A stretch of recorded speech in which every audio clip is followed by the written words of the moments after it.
Bon, Taïmon, on va parler de la culture de la typo. Non, c'est pas du mytho. La typo vous met dans l'ambiance d'un projet avant même que tu ne l'écoutes.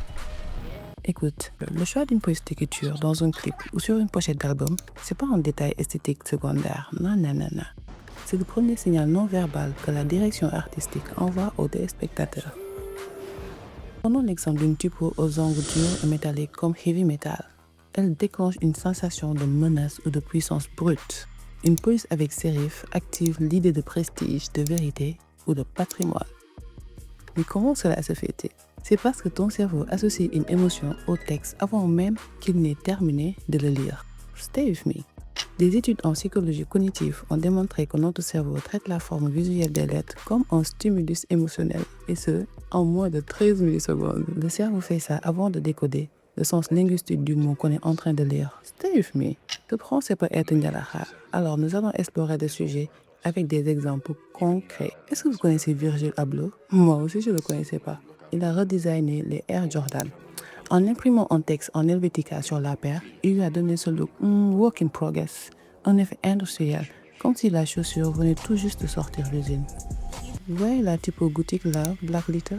Elle est historiquement réservée aux textes sacrés comme la Bible de Gutenberg. Les grands journaux comme le New York Times l'utilisent aussi.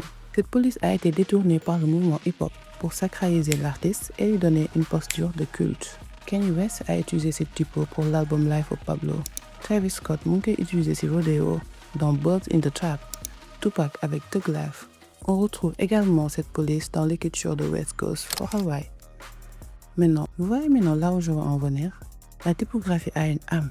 Quand ton artiste préféré sort un nouveau projet, il te l'annonce souvent dans un teaser. Je t'invite à examiner la police d'écriture utilisée. Elle annonce déjà l'ambiance que va avoir ce projet, avant même que tu ne l'écoutes.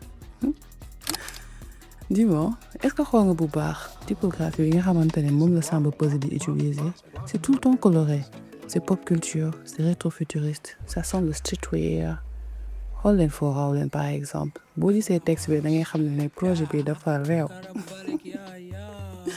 Alors, la prochaine fois que ton artiste préféré tease une sortie, fais attention à la police utilisée.